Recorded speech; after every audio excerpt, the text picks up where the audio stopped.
et merci de l'accueil ici aujourd'hui. Comme les Bourbons, les princes d'Orléans ont leur nécropole. Ainsi commence l'article d'Alphonse Roux, paru dans la Gazette des Beaux-Arts en 1920. Donc, une première chapelle, vous le savez, avait été construite par la duchesse d'Orléans, et c'est Louis-Philippe qui, une fois roi, va décider de faire de celle-ci une nécropole familiale. Et il y est encouragé, dit-on, par la princesse Marie, qui le persuade donc d'englober l'ancienne chapelle dans un décor néo-gothique. La princesse Marie meurt en janvier 1839, ce qui accélère les choses. Les travaux vont assez vite et sont terminés au début des années 1840, comme M. Luneau vient de l'évoquer. Alors, ce style néo-gothique apparaît en fait très tôt dans les cimetières. C'est un choix en fait intéressant. On en a des exemples au Père-Lachaise dès la Restauration, avec d'une part le monument d'Héloïse et Abélard qui est transféré au Père-Lachaise, et puis très intéressante la chapelle Greffule, qui est en principe la première chapelle édifiée dans les cimetières parisiens et qui est donc justement dans ce style néo-gothique.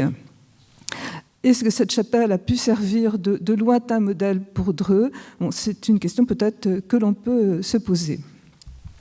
Louis-Philippe était un peu inquiet des fluctuations du goût et il fait donc préparer d'avance, je cite, un certain nombre de cubes d'attente ou cénotaphes dans le goût des XIIe et XIIIe siècles et il les fait placer d'avance dans la crypte. Alors, Louis-Philippe opte pour des gisants. Non, c'est pas ça. Louis-Philippe opte donc pour des gisants qui évidemment s'harmonisent avec le style de la chapelle et peut-être là encore sous l'influence de Marie. Et donc j'ai retenu que de Veria et Viollet-le-Duc avaient été associés très tôt aux réflexions de cette chapelle et c'est peut-être dans cette lumière qu'il faut voir cette gravure de Veria dédicacée à la mémoire de la princesse Marie sur laquelle vous la voyez allongée sur un sarcophage. Alors bien sûr, vous le savez, ce projet n'a pas été réalisé et nous avons à droite la gravure de l'illustration, donc de 1847, qui nous montre l'état de la chapelle à cette date, avec simplement des sarcophages vides et un décor sculpté qui se limite aux bas-reliefs qui décorent la chapelle de la Vierge, qui sont donc surmontés des vitraux évoqués tout à l'heure, et puis d'un certain nombre de statues. Et nous sommes ici à l'angle de la chapelle de la Vierge et du déambulatoire, donc face à ce qui accueille, à vrai dire déjà, le corps, les restes du duc d'Orléans, et on aperçoit sur le côté droit le sarcophage de sa sœur. Et entre les deux, donc, une statue qui est, j'imagine, Saint Ferdinand. Alors cette gravure est aussi intéressante puisque le bas-relief que vous voyez ici, qui représente l'Assomption de la Vierge, ne s'y trouve plus aujourd'hui, comme vous le savez, puisque la chapelle a été ouverte pour laisser place en fait au bras tendu de la duchesse d'Orléans, tendu vers son mari. Dès ce moment-là, en fait, la princesse Marie est associée étroitement à ce décor de Dreux, et donc Louis-Philippe décide de faire placer au-dessus du sarcophage, qui est encore vide, de décor en tout cas, cet ange de la résignation qu'elle avait modelé précédemment.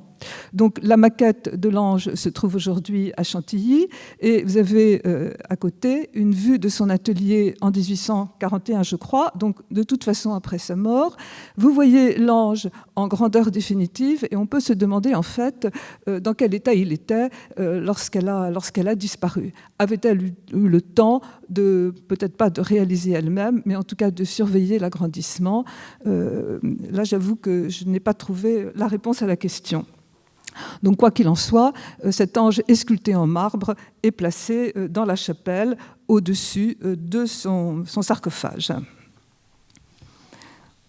Alors, Roux, que j'évoquais en commençant, continuait son article en disant « Le très réel intérêt de cette chapelle vient de la statuaire. La chapelle, en 1920, comprend 22 gisants et constitue donc un ensemble exceptionnel à cette date et qui est, à vrai dire, toujours exceptionnel, même si, en fait, il est assez inégal. » Et Roux continue d'ailleurs, je cite, « On n'était guère fondé à attendre de Loison, de Barre ou de Lenoir des chefs-d'œuvre. Ils ont produit des œuvres honorables. Ce n'est pas un résultat négligeable. Aucune œuvre capitale, mais les œuvres capitales sont toujours rares. Ici, la généralité se tient bien et plusieurs tombeaux sont remarquables. » Alors, ces tombeaux sculptés apparaissent en 1847. Louis-Philippe, en fait, commande une première série de 5, ou plutôt, la chapelle accueille 5 membres de la famille d'Orléans, et Louis-Philippe, en 1845, commande donc un décor sculpté pour ces tombeaux. Alors, qui sont mis en place en 1847. Et 1847 est une date qui est intéressante parce que les cimetières parisiens accueillent à ce moment-là deux des chefs-d'œuvre de la sculpture de cette période, qui sont d'une part le gisant de Cavaignac par Rude, même s'il n'est mis en place que plus tard, et puis le monument du général Gobert par David d'Angers. Alors vous vous demandez peut-être aussi pourquoi j'ai choisi ces deux images. Bon, le gisant, je pense que le rapport s'établit de lui-même avec Dreux, mais j'attire tout de même votre attention sur ce type de gisant, donc qui est un gisant réaliste. Nous sommes face à un cadavre enveloppé dans son suaire qui laisse apparaître notamment le visage, parce que c'est quelque chose qu'on ne retrouvera pas à Dreux. Bon, quant au général Gobert, lui, il a péri au cours de la bataille de Baylen, donc c'est une mort dramatique, et c'est aussi un thème qui sera développé à Dreux, même s'il est développé d'une autre façon.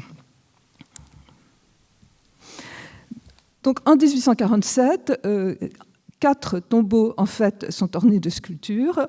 2 sont exécutés par Pradier. Pradier, qui est un artiste qui est proche de la famille d'Orléans et qui exécute une des plus jolies sculptures de l'ensemble de Dreux, qui est le gisant de la petite Françoise de Montpensier, qui était morte bien plus tôt et pour laquelle on connaît un premier projet de tombeau dans l'esprit néoclassique.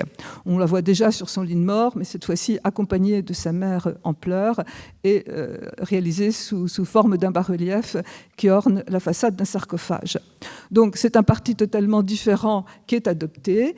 Elle est représentée ici comme si elle était dans son sommeil, en fait, et nous allons voir que c'est justement dans cette possibilité qu'offre le gisant une de celles qui sera souvent utilisée, cette ambiguïté entre la mort et le sommeil. Bon, c'est une œuvre qui est pleine de charme, qui a été exécutée avec beaucoup de sensibilité, qui offre beaucoup de naturel et qui a suscité des commentaires évidemment enthousiastes. Par exemple, la revue L'Artiste la qualifie d'élégie en marbre, dont la poésie fait rêver, pleurer peut-être plus d'une mère. Pradier exécute aussi le gisant du duc de Penthièvre, qui est mort lui aussi en bas âge.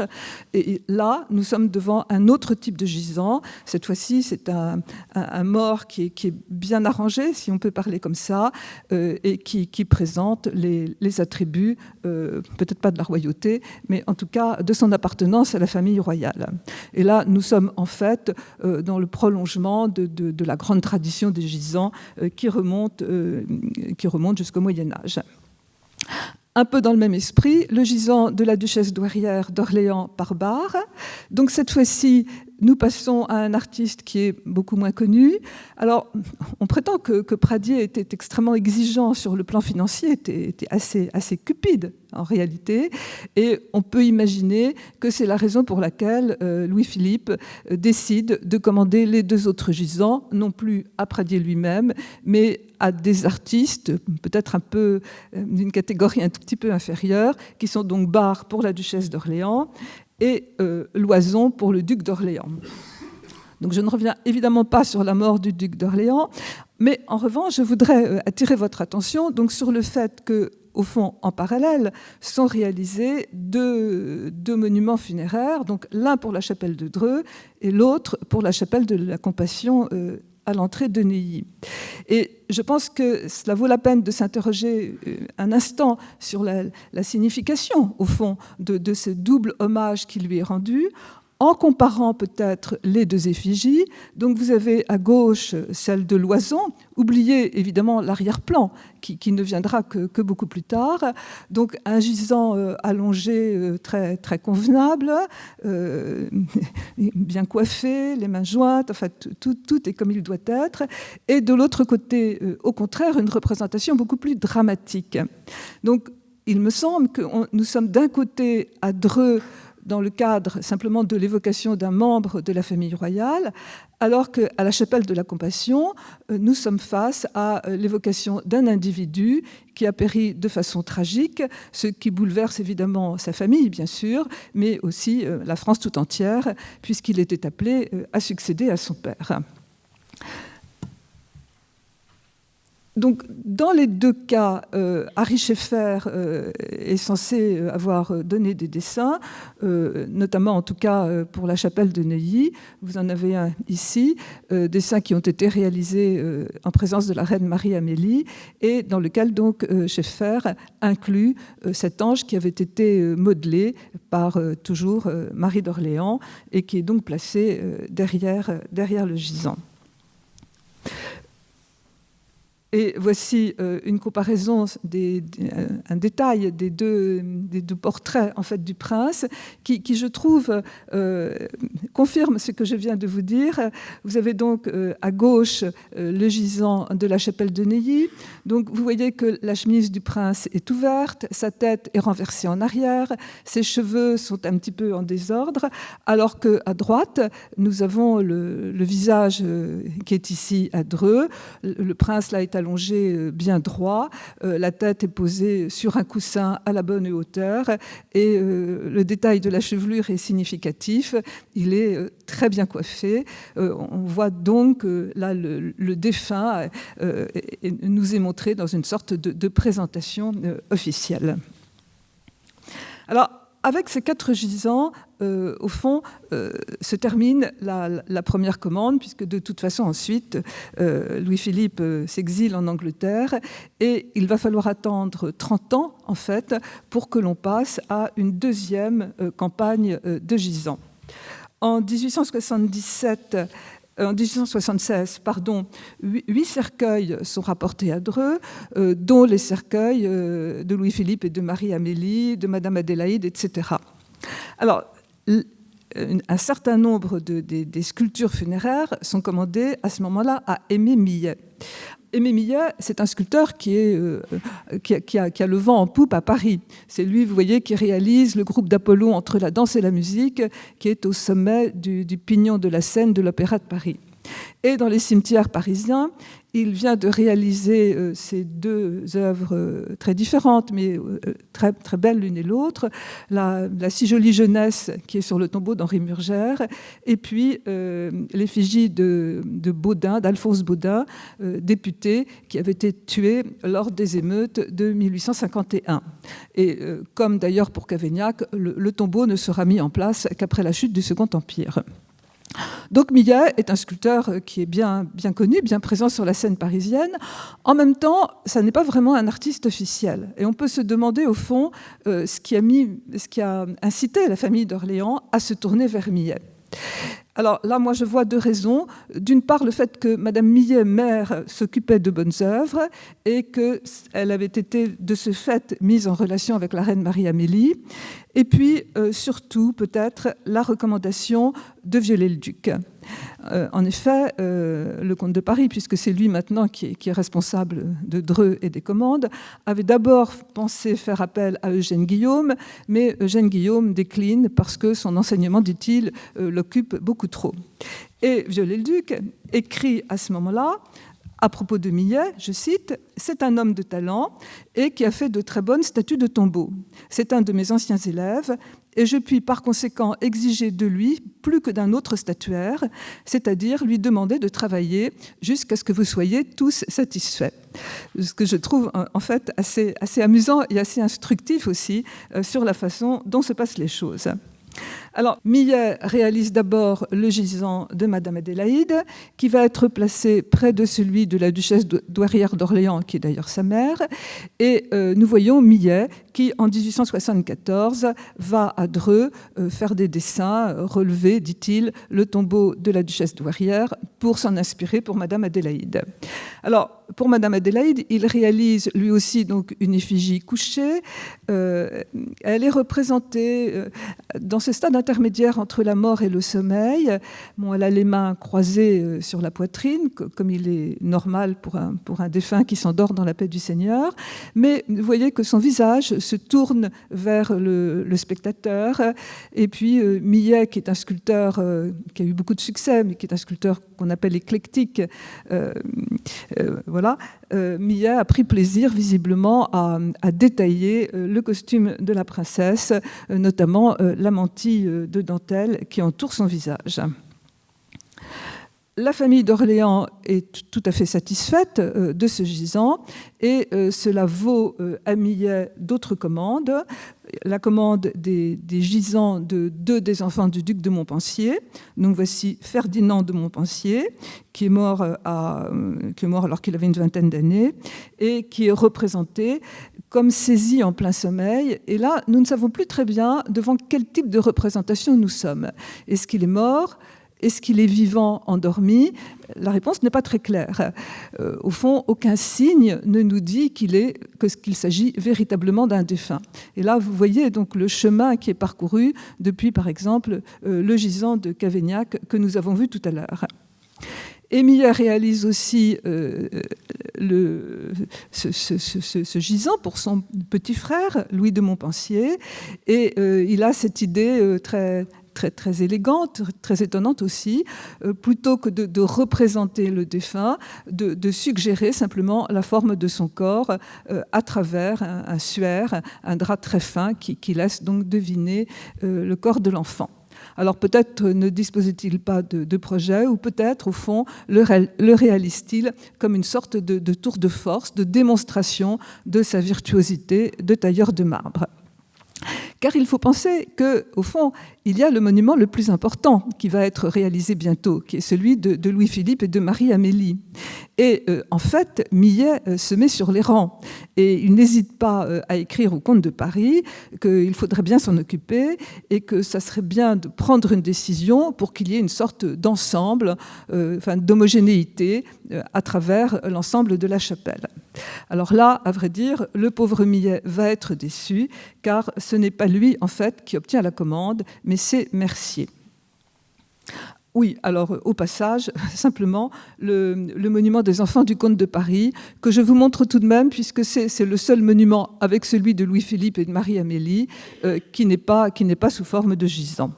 Il est dû à Franceschi, qui est aussi un sculpteur, un bon sculpteur, mais pas un sculpteur de tout premier plan. Alors qu'à partir de cette date, les Orléans vont se tourner vraiment vers ceux qui occupent le devant de la scène artistique. Alors, avant d'arriver à Louis-Philippe, puisque je prends les choses dans l'ordre chronologique, nous avons la série des gisants, enfin la série d'ailleurs, il n'y en a qu'un à Dreux, exécutée par Chaput.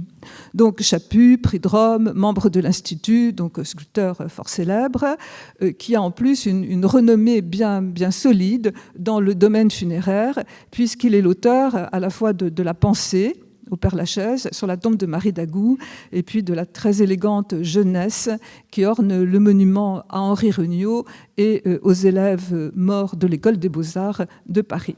Donc deux monuments extrêmement célèbres, très admirés, très répétés, et dont Chaput, le dit lui-même, a un peu de mal en fait à se sortir. Il est là dans le domaine de l'allégorie et au fond, il n'arrive pas à inventer vraiment quelque chose de nouveau.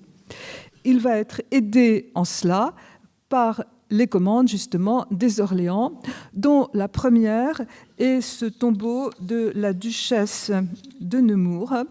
Duchesse de Nemours qui était née Victoria de Saxe-Cobourg et qui était donc la cousine du prince Albert.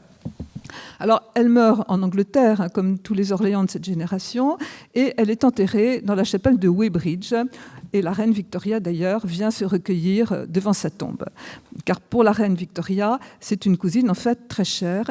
Et c'est peut-être d'ailleurs ce qui explique qu'en fin de compte, les restes, je crois, de la princesse, mais en tout cas le gisant, restent en Angleterre, alors que le reste de la famille est transféré à Dreux.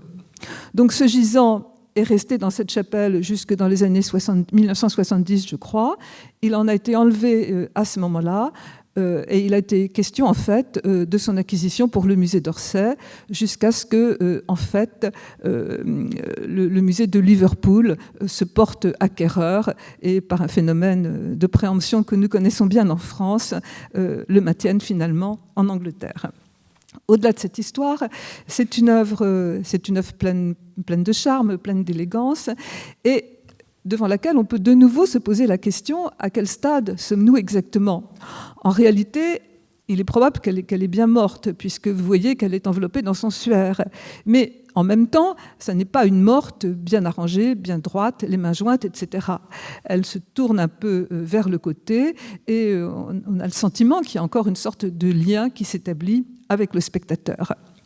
Donc ce gisant est de 1883 et Chaput en exécute tout de suite une sorte de transposition en bas-relief pour le tombeau d'une jeune fille dans un cimetière de province en France. Mais surtout, il va reprendre ce modèle pour le fameux gisant de la duchesse d'Orléans. Alors, gisant qui est préparé par un certain nombre de dessins qui se trouvent aujourd'hui conservés au musée de Melun. J'en profite pour remercier Dominique Gesquière qui m'a aidé en me fournissant des images et des informations pour cette conférence. Donc, dessins dans lesquels vous voyez déjà cette idée du bras qui se tend vers l'extérieur. Et voici maintenant le gisant lui-même, tel qu'il a été exposé en marbre au salon de 1885. Donc une œuvre extrêmement élégante, en même temps une œuvre empreinte d'une tristesse un peu douce. On est plutôt dans le registre de la mélancolie, de la nostalgie, plutôt que du désespoir profond. Et cette idée donc très, très, très heureuse qu'a eu Chaput, sortant du domaine de l'allégorie, qui aurait pu lui permettre peut-être de développer cette idée du lien malgré la séparation créée par les deux religions différentes. Donc c'est cette très belle idée qu'a eu Chaput de dégager le bras de la duchesse d'Orléans, qui passe donc, vous le savez, à travers le mur de la chapelle pour se diriger vers la dépouille de son mari, qui est étendue juste à côté d'elle. Gisant évidemment extrêmement admiré, à la fois donc pour cette idée qui préside à la réalisation et puis pour l'exécution. Vous avez par exemple un très joli détail du nœud, le nœud qui termine cette espèce de robe de nuit que portait la duchesse et qui là encore, vous voyez, nous dit qu'on est peut-être plus du côté du sommeil que du côté de la mort. Mais enfin, tout ça n'est pas totalement évident. Avec le projet suivant, nous revenons au contraire du côté de la vie. Le projet suivant, c'est celui du tombeau de la princesse Marie, puisque le cercueil était resté vide, avec simplement donc l'ange modelé par la princesse au-dessus. Le duc d'Aumale, qui apprécie beaucoup Chaput, qui était d'ailleurs son collègue à l'Institut, et dans la correspondance, il se traite de « mon cher confrère », et l'on sait que le duc d'Aumale aimait venir fumer sa pipe dans l'atelier de Chaput. Donc le duc d'Aumale lui demande de réfléchir à une sculpture, à une statue pour sa sœur. Et Chaput réalise l'esquisse que vous avez ici à droite, qui se trouve à Chantilly, esquisse dans lequel vous voyez cette fois-ci la princesse assise et non plus allongée, se retournant en arrière et appuyée au petit modèle de sa statue de Jeanne d'Arc, qui est son œuvre la plus célèbre. Alors ça, c'est un type de statue funéraire qui plonge ses racines très loin, puisque ça remonte en fait jusqu'aux sculptures funéraires étrusques. Mais dans les cimetières parisiens, c'est un type aussi qui est utilisé notamment pour des artistes. Et donc, je vous ai mis en matière de comparaison le monument de Visconti au Père-Lachaise et celui d'Étex, dont le marbre est au musée de Rouen et le bronze au Père-Lachaise, dans lesquelles les défunts donc se redressent et sont accompagnés à la fois des instruments de leur art. Vous voyez bien la palette de Géricault. J'ai dit de la Croix, mais c'est Géricault, hein, c'est le tombeau de Géricault. La palette de Géricault. Et puis, dans les deux cas, sur le devant du sarcophage, vous avez l'évocation de leur œuvre la plus célèbre, le Louvre pour Visconti et évidemment le radeau de la Méduse pour Delacroix. Donc au fond, Chaput s'inscrit tout à fait dans cette lignée, un défunt redressé et l'évocation de son œuvre la plus célèbre à ses côtés. Malheureusement, Chaput meurt en 1891. Et ce n'est donc pas lui qui réalise le gisant de la princesse Marie, mais c'est le sculpteur Hector Lemaire qui repart un peu de l'idée de Chaput, mais dont la réalisation me paraît beaucoup plus lourde, sans cette vivacité, ce côté très instantané qu'avait l'esquisse de Chaput. Donc c'est un peu dommage pour l'ensemble de Dreux. Et nous arrivons donc au monument de Louis-Philippe et de Marie-Amélie, qui est confié à Antonin Mercier. Alors Antonin Mercier, gloire de la sculpture de cette période. Il a eu la Légion d'honneur à son retour de la ville de la Médicis. Il est couvert d'honneur. Et dans les cimetières, alors comme Chaput, en fait, lui aussi va plutôt du côté de l'allégorie. Par exemple, pour la tombe de Michelet, qui associe une figure de l'histoire, c'est vrai, au gisant de Michelet, ou pour la tombe de Paul Baudry. Et pour Louis-Philippe et Marie-Amélie, donc il réussit à réaliser un double monument exposé au Salon de 1886, qui est admiré à la fois pour le réalisme en quelque sorte de la représentation, la façon dont il a su vraiment évoquer le roi et la reine, mais en leur donnant peut-être une majesté qu'il n'avait peut-être pas au départ. Et c'était une grosse difficulté à vaincre, dit le critique de la Gazette des Beaux-Arts, surtout en ce qui concerne le roi, dont la physionomie bourgeoise et la stature n'étaient rien moins que sculpturales. Et il admire également la façon dont le sculpteur a su remplir la composition avec la très belle robe de dentelle de Marie-Amélie et orner l'arrière, puisque ce monument se trouve, vous le savez, au centre, à la jonction du déambulatoire et de la chapelle de la Vierge. Donc à l'arrière, vous avez cette belle allégorie de la France en pleurs qui, en quelque sorte, accueille le visiteur. Et cela vaut à Mercier la commande de l'effigie du prince de Joinville, qu'il représente donc de façon dramatique. Il est mort en fait à Saïgon au cours d'un voyage d'exploration et vous voyez qu'il le représente vraiment saisi à l'instant de son décès, renversé en arrière et avec le détail, je trouve, très significatif de l'épaule qui se relève puisqu'il bascule de l'autre côté. Donc ce gisant est exposé en 1903 puis en 1904 et à vrai dire suscite un certain nombre de critiques, notamment de Paul Vitry. Paul Vitry qui est un grand spécialiste de la sculpture française, qui a travaillé sur Rude et sur toute cette et sur les sculpteurs beaucoup plus anciens. Donc. Et Paul Vitry regrette un peu le choix qu'a fait Mercier. Le prince n'est pas mort, dit-il. Il expire, comme on dit au théâtre.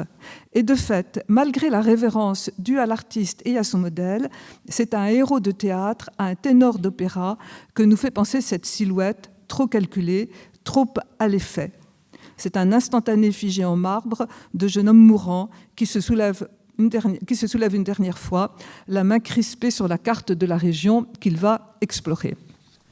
Alors, ce type de critique, nous allons le retrouver pour le dernier gisant dont je vous parlerai aujourd'hui, qui est celui de la duchesse de Nemours par Barrias. Barrias, encore une des gloires de la sculpture à cette période, prix de Rome, auteur de La nature se dévoilant devant la science, qui est une sorte de mise en valeur de toutes les carrières de marbre, donc de toutes les possibilités qui s'offrent à la sculpture et à la décoration à cette période, et qui est bien présent lui aussi dans les cimetières parisiens, à la fois par cette fileuse marocaine qui est sur la tombe de Guillaumet, et pardon d'ailleurs pour la coquille dans la légende, dont je me suis aperçue trop tard, ou par l'intermédiaire de cette statue d'Anatole de la Forge, préfet de Saint-Quentin, qui avait vaillamment défendu la ville au moment de l'invasion allemande en 1870. Donc, Barias est chargé de réaliser ce monument destiné à la duchesse d'Alençon, qui, vous le savez bien sûr, a péri dans l'incendie du bazar de la Charité. Et Barias choisit donc d'insister sur ce côté dramatique en la montrant telle qu'on a pu la retrouver lorsque l'on a dégagé les décombres. Donc son corps n'est pas allongé bien droit, son corps est disposé un petit peu en zigzag, sa tête se renverse en arrière, vous avez une évocation du bûcher, et ses nattes, ses célèbres nattes, puisqu'elle avait une chevelure, comme sa sœur d'ailleurs, Sissi, l'impératrice d'Autriche, elle avait une chevelure extrêmement admirée. Donc ces nattes se déroulent. Le gisant est exposé au salon de 1904, où, comme le précédent, certains l'admirent, mais Paul Vitry, lui, considère que le calme et l'apaisement de la mort devraient faire négliger ces détails horribles, bons pour une imagerie de faits divers. C'est une effigie vraie mais sereine, non un cadavre tourmenté, que devrait nous présenter la figure funéraire. Et un autre critique admire que Barias ait su réunir la mondanité et la mort dans cette effigie. Donc, ce gisant, au fond, renvoie à ce tombeau du général, ce monument du général Gobert, en quelque sorte, que je vous ai montré en commençant. Au fond, ce sont les circonstances de sa mort qui l'ont rendu célèbre, et c'est donc ce que l'on veut rappeler à travers cette effigie. Mais en réalité, cette effigie va sembler déplacée dans la chapelle de Dreux, et le fils donc de la duchesse d'Alençon, qui est le duc de Vendôme, j'espère que je ne m'embrouille pas dans la généalogie, va en fait commander une nouvelle effigie au sculpteur Vallin, qui est un sculpteur d'origine belge et qui est assez proche de la famille de sa femme, qui est une princesse de Belgique. Donc Vallin réalise d'abord le gisant du duc d'Alençon en 1912, puis le gisant d'une fille des Vendôme, et en dernier lieu, donc celui de la duchesse d'Alençon. Donc ça, c'était un détail. Ah oui, et celui de la duchesse d'Alençon que voici, donc pour lequel nous revenons à une effigie beaucoup plus sereine, beaucoup plus satisfaisante. Alors, ce gisant a été en fait réalisé d'après des dessins de la duchesse de Vendôme, qu'elle a commenté. Donc nous savons quelle était son idée en proposant cette effigie. Voilà ce qu'elle dit. La palme de martyr et la couronne ducale comme rappel de la princesse illustre qu'elle fut, puis comme princesse de la maison de France, doivent être présentes. Bien sûr, à mon avis, il faut le très esthétique habit du tiers-ordre, parce qu'elle appartenait au tiers-ordre dominicain, donc habit qui nous sauve de toutes les horreurs de la mode du siècle passé. Et c'est ainsi donc qu'est réalisée la duchesse de Vendôme, dans ce costume effectivement infiniment plus sobre et peut-être plus convenable pour une effigie placée à l'intérieur d'une chapelle que la robe que nous avons vue tout à l'heure, qui était en fait la reproduction de la robe qu'elle portait vraiment le jour de sa mort. Mais avec le détail qui reste, celui des nattes, qui, vous le voyez, se déroule sur le côté.